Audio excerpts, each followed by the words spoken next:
সৌমিত্র, আমার সন্তান। আজ এর বয়স 11 বছর বয়স।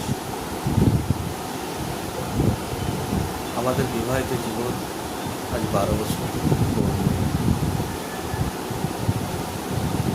এই 12 বছরের মধ্যে অনেক কিছু ঘটনা ঘটে গেছে।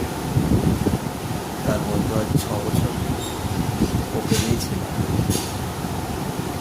বাকি 6 বছর ওর বাপের বাড়িতে। তার সাথে আমার কন্টিনিউ চ্যাটিং হয়, কথাবার্তা হয়। আমার ছেলেও কথাবার্তা বলে। প্রত্যেকটা কথা মিথ্যা, ঝোল। ও আসলে আমাদের সংসার করবে না, সেটাই প্রতারণা করবো। কিন্তু আজ সে হঠাৎ করে বিয়ে করলো।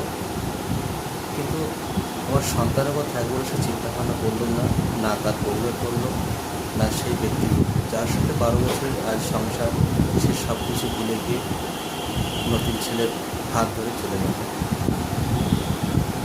ওর বাবা মা, দিদি যায়নি, আর আত্মীয় পরিজন যারা আছে তারা সবাই মিলে এই কাজটা করেছে। গ্রাম থেকে অন্য জায়গায় নিয়ে গিয়ে মেয়েকে বিয়ে দিয়ে এসছে।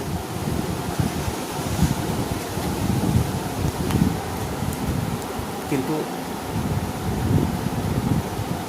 আমাকে তো একটা ডিভোর্স দিতে পারতো।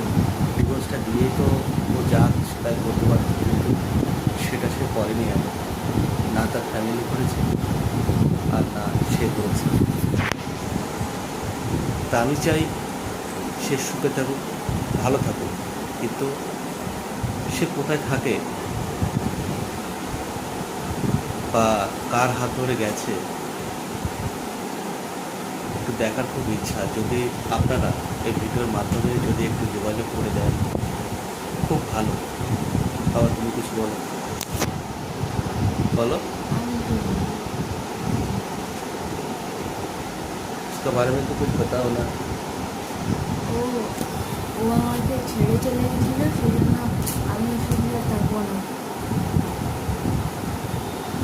এই হচ্ছে ঘটনা। এই সন্তানকে রেখে সে কী করে যায়, ঠিক আমি বুঝে উঠতে পারলাম না।